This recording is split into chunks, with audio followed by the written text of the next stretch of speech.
Nigeria. I am Becky Madijamu. Great to have you on Newsline. It might interest you to know that Nigeria is already contributing its fair share to innovations in this fast-paced world of scientific breakthroughs.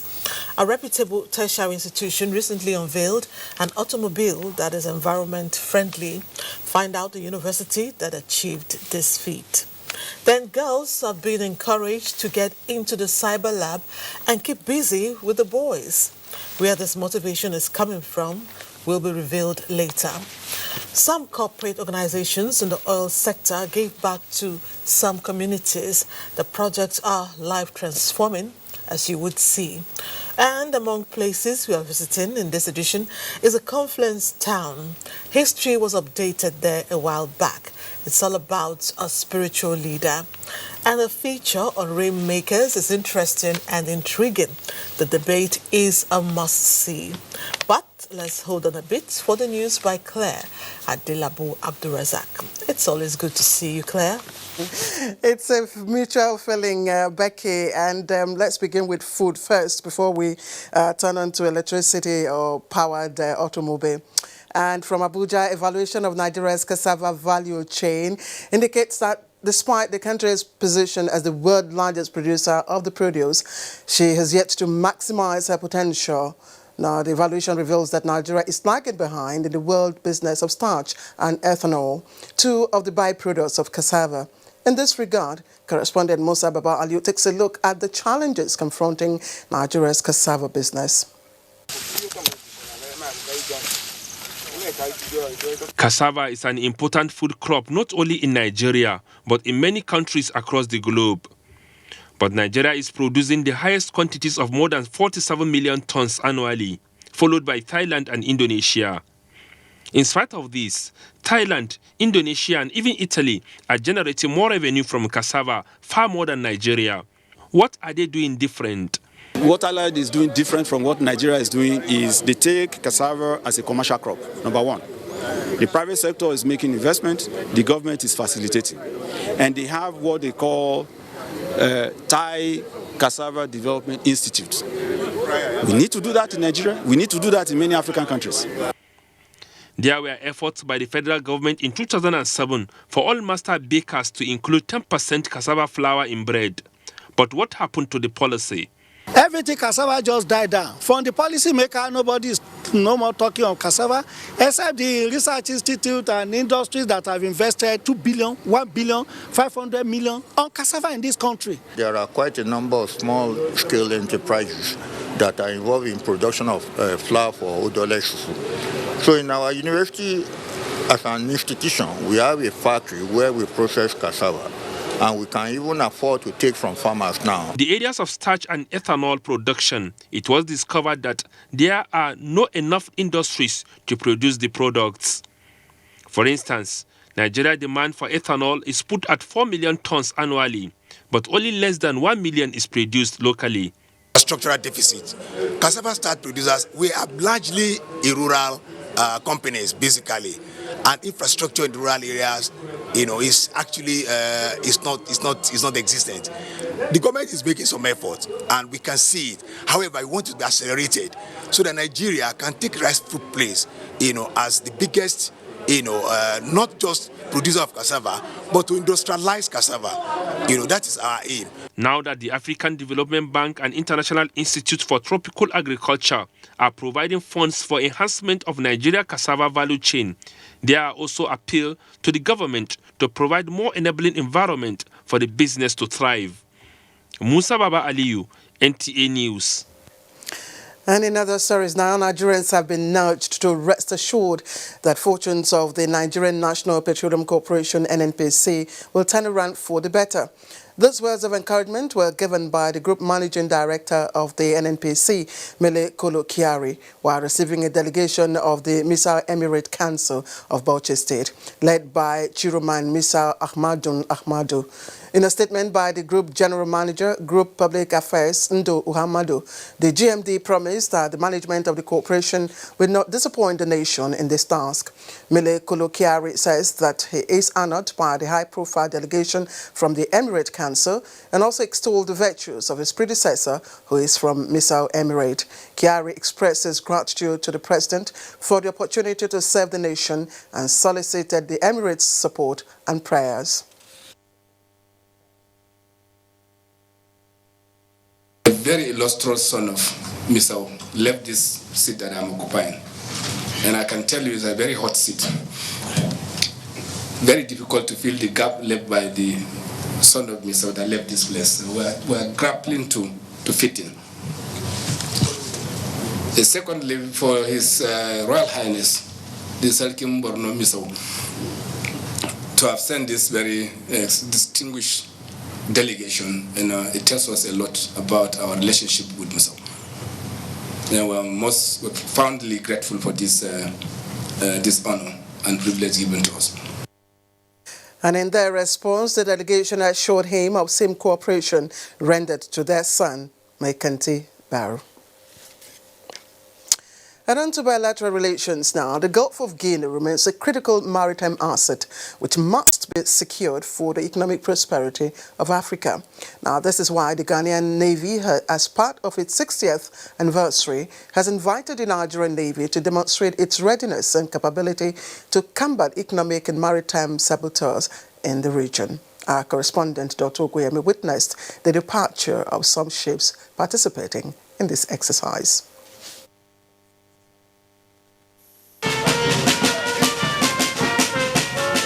The participating ships from Nigeria are the NNS Ekulu and NNS Karadua.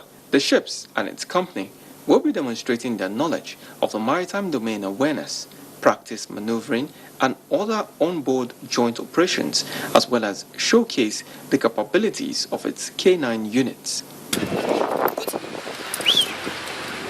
An opportunity for you to sail in international waters. It is also an opportunity for you to visit foreign ports, to interact with foreign navies, to build your capacity. It is an opportunity for you to sharpen your skills as seamen, as sailors. Whether you're a seaman, whether you're an engineer, whether you're a medical hand. Because out there in the international waters, you see the practical application of the rules of the road, the traffic separation schemes, the use of lights, the use of buoys, the use of ships. And I bet you, by the time you go and come back, you can never be the same. The Ghanaian Navy's 60th anniversary is another opportunity for navies within the region to share ideas and demonstrate their readiness to protect and effectively combat piracy and other criminal activities along the Gulf of Guinea and other coastal areas. First talk 331, this is photo vessel, yeah, copy. Ghana, as part of its activities, commenced the construction of a 260 accommodation facility in the northern and Volta regions. The 60th anniversary celebration is expected to take place from the 22nd to the 25th of July. In Lagos, Dr. Oguyemi, NTA News. And in Rivers, the State Governor Nyesom Wike says the State Security Council has been detailed to address the cult-related security challenges confronting the Choba community in Obiakpo Council area of the state, which hosts a federal institution, that's the University of Port Harcourt. Governor Wike was speaking at a town hall security meeting with chiefs, elders, youth groups in the area. Following security infractions in Choba community which recorded casualties, the town hall security meeting seeks to restore peace. Governor Wike said the security agencies have arrested some persons in connection with recent killings in the area. The governor directed the paramount ruler of Choba community to reconcile all the parties in the area for peace to return. Enough is enough. You cannot be a paramount ruler and you will not do your work well. I just this is the last time I will say this. You must reconcile all their people. While urging all groups to work with the state government to promote peace. Governor Wike said it was shameful that the name of the cosmopolitan university community is being dragged to the mud by unscrupulous elements. Communities that have produced so many illustrious sons and daughters Why should killing not be our profession? The governor did not welcome comments from any member of the community. In Port Harcourt, Oge Dinyekwe, NTA News. And on to legislative matters now. The President of the Senate, Ahmed Lawan, has assured Nigerians that the Senate is now more united and focused to work for the overall interest of the country. The President of the Senate stated this at a grand reception and unveiling of Senator Mohammed Sani Musa's strategic senatorial action plan for Niger East Senatorial District held in Mina, Niger State. Here is Dauda Mohammed with the rest of the story. Senate President Senator Ahmed Lawan, who was in Mina to support one of his colleagues, Senator Mohammed Sani Musa, representing Niger East, identified the sustenance of a conducive atmosphere between members of the National Assembly and state executives as a vital ingredient for providing developmental projects to people at the grassroots. The Senate President called for unity across all political and religious divide in the country. We are going to work in the Senate as a team.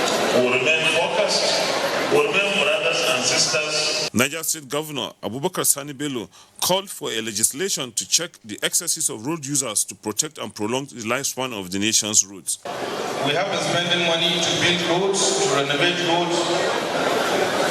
But as long as we have trucks carrying 70 tons, 60 tons, 50 tons, our roads will never last. Senator representing Niger East at the National Assembly, Mohammed Sani Musa, unveiled the strategic senatorial action plan with 14 points of reference and assured his constituents that all his allowances and funds released for constituency projects will be utilized for the development of the senatorial district.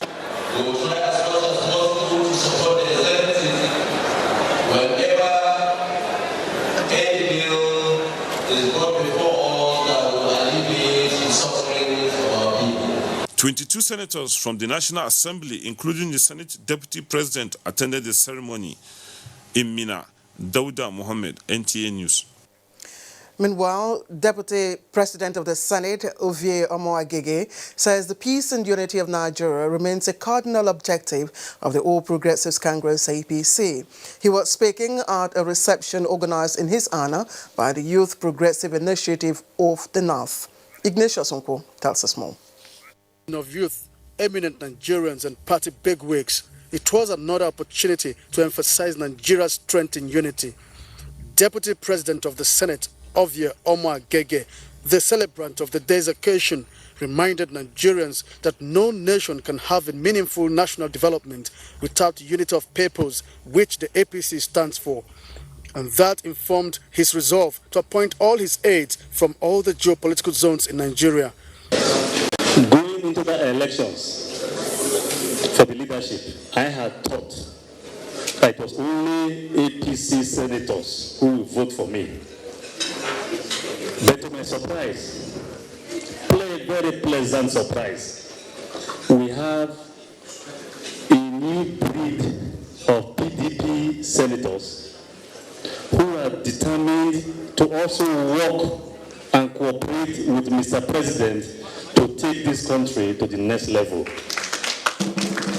The elections that were conducted, most of the areas we went to outside Kano and probably were Meduguri, the president had the largest turnout. Youth involvement in leadership, wealth creation, and the need for Nigeria to utilize the African Continental Free Trade Agreement recently signed by President Muhammadu Buhari were canvassed.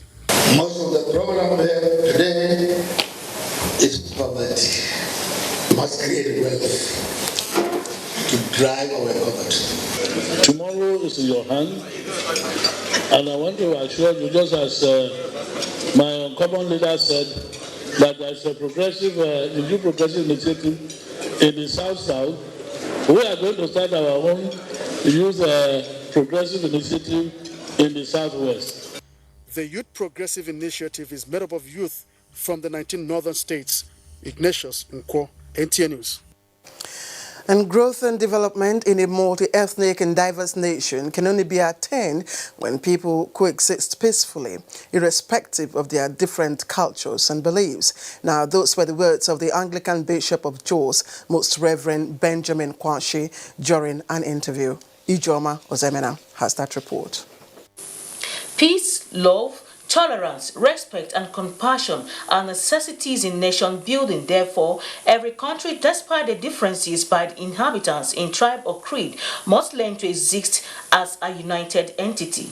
Thus, the pursuit for a unified nation is vital for growth as a country or society, ridden by conflict and turmoil, experience retardation and stagnation rather than progress and development.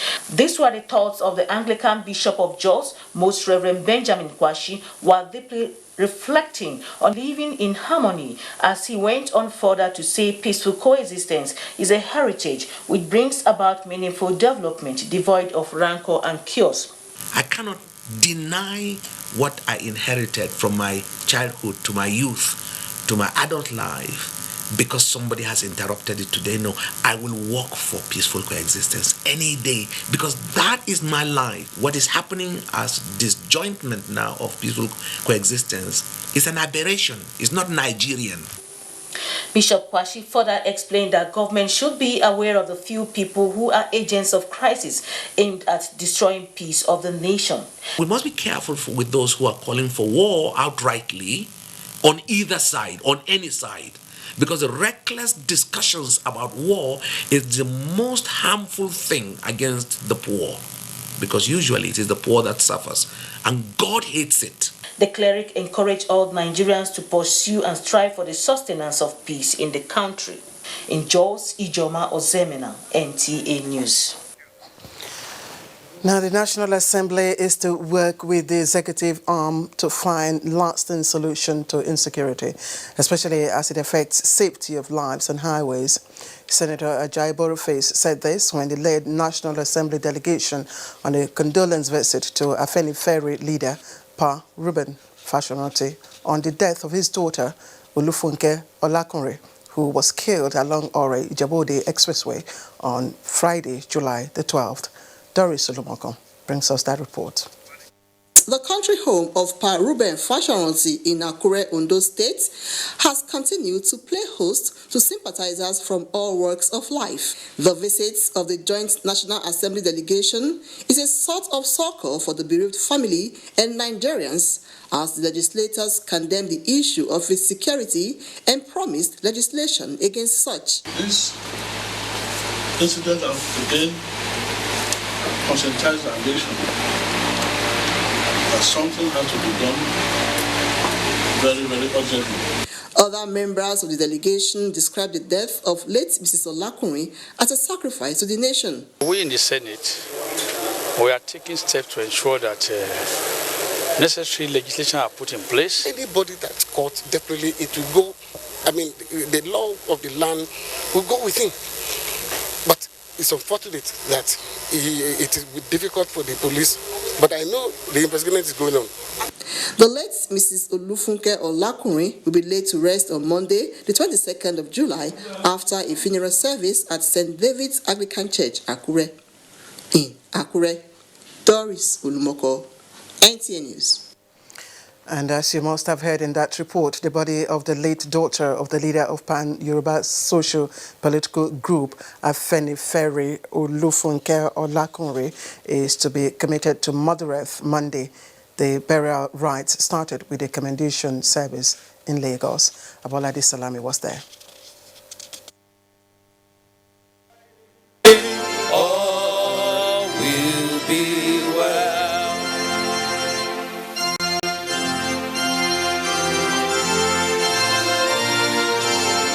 Tears flowed freely as sympathizers, family and associates paid glowing tribute to the late Mrs. Funke Olakunrin, describing her as a real gem who touched lives and was willing to sacrifice for the comfort of others. The APC national leader, Bola Ahmed Tinubu, led other sympathizers in paying tribute to the late Funke. Funke was my friend. Funke occupied a special place in the heart of all who witnessed the life she led and how she gave of herself to better the lives and advance the well-being of others. The clergy in his sermon said that is a necessary end and everyone must live a good life devoted to the service of God and humanity. Speaking on behalf of the family, the daughter of the deceased described her mother as a friend and a role model. For this we say unto you by the word of the Lord,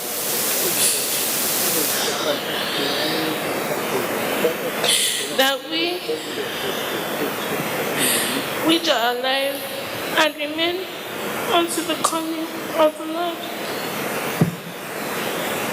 The alumni of Christ School, Aduikiti, sang one verse of their school song, Christ is our cornerstone.